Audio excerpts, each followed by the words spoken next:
Live షోకి తిరిగి స్వాగతం. రవి గారు చెప్పండి, సమాధానం మీరు చెబుతారు కానీ రవి కంఠంలో ప్రాణంగా తప్పు చేయనంటున్నారు కేసీఆర్ గారు. విపక్షాలు హద్దుపద్దు లేకుండా ఇష్టవచ్చినట్టు చేస్తున్నాయని ఆయన బాధపడ్డారు. మేము పొరపాటును కూడా కేసీఆర్ గారిని కంఠంలో ప్రాణం కూడా తప్పు చేయమని కోరటం లేదు, కోరం కూడా. మేము నిజం ఒప్పు చేయండి, ఆత్మహత్యలు చేసుకుంటున్నటువంటి కంఠంలో ప్రాణం పోతున్నటువంటి రైతులను రక్షించండి అని ఒక పార్టీగా కాకుండా ప్రతిపక్షాలన్నీ కూడా అడిగారు.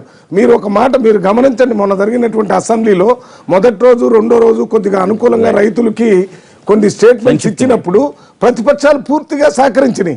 కానీ కొమ్మినేని గారు ఒక్క మాట సార్, బీఏసీ నిర్ణయం మేరకు ఆల్ ప్రతిపక్ష పార్టీలు అందరం కూర్చుని నిర్ణయించుకున్న విషయం ఏంది, మొదటి 2 రోజులు రైతులపై, రైతుల పరిస్థితులపై, రైతుల ఆత్మహత్యలపై, ఈ రాష్ట్ర వెదర్ మీద మాట్లాడదామని చెప్పినారు, కరువు మీద మాట్లాడమని చెప్పినారు.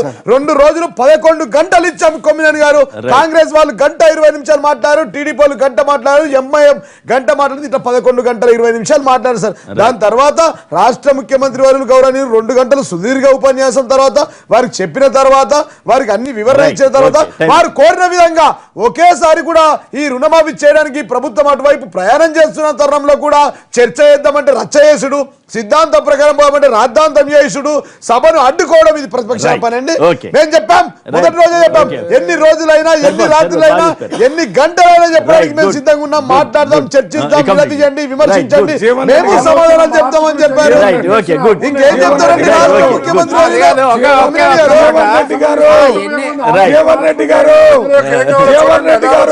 అడ్డుకోవాలా?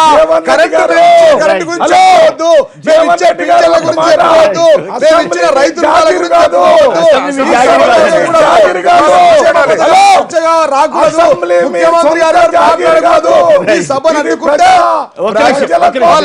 కానీ ఈ సభను నడిపి సంక్షేమ పథకాలు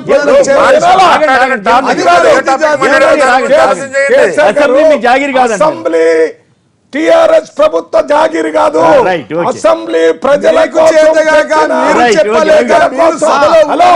ప్రజలు మాట్లాడడానికి లేక చేస్తున్న సంక్షేమ పథకాలను చూసి పవర్ పోయి పరేషాన్ అయి ఆగమైపోయి పవర్ మాకు లేదని మాకు తెలుసు కాబట్టి మేము ప్రతిపక్షాలు అంటున్నాం. మేము కూర్చుంటారు అంటాం లేదు, మీరు జాగీర్ లాగా ప్రవర్తిస్తున్నారు తప్ప ఇది ప్రజాస్వామ్య ప్రభుత్వం. అంటే ఏం జరగలేదు ఒక్కటి సార్, వాళ్ళు రచ్చ చేశారు, మీరు చర్చ చేయండి, చర్చ చేయకండి, చర్చ చేయండి అని చెప్పి మాట్లాడుతుంటే ఈ సభ పూర్తిగా ప్రతిపక్షాలే కారణము. మాట్లాడుతుంటే మీరు ఇది ప్రజాస్వామ్యంలో ప్రతిపక్షాలు కనీసం ఒక్క 5 నిమిషాలు కూడా మాట్లాడకుండా ఎప్పుడయ్యా రద్దు చేసినప్పుడు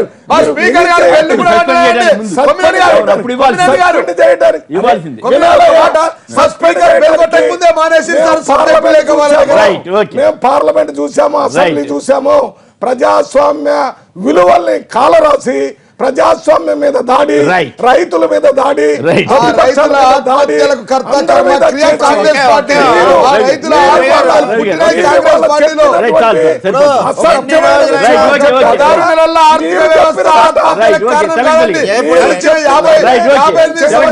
పరిపాలన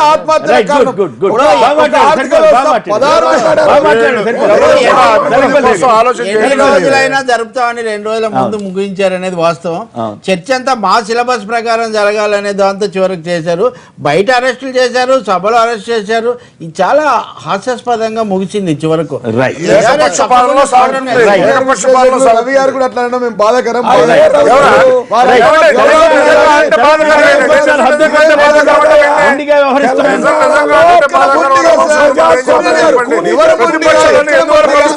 ముఖ్యమంత్రి సమాధానం చెప్తా ఉన్నారు, ఎన్ని గంటలైనా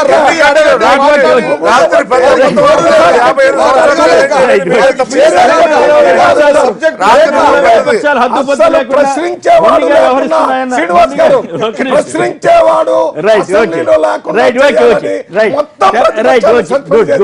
ఇది కొత్త చరిత్ర. తెలంగాణలో విపక్షాలు హద్దుపద్దు లేకుండా మొండిగా వ్యవహరిస్తున్నాయని ముఖ్యమంత్రి కేసీఆర్ వ్యాఖ్యలను సమర్థిస్తారా అంటే 65% మంది అవునని 30% మంది కాదన్నారు. SMS పంపిన వారందరికీ కూడా ధన్యవాదాలు. మళ్ళీ రవి గారు, రామకోటయ్య గారు, తెలకపల్లి రవి గారు, జీవన్ రెడ్డి గారు, గుంటూరు నుంచి వచ్చిన అంబటి రాంబాబు గారు, వారికి ప్రత్యేకంగా ధన్యవాదాలు. ఇది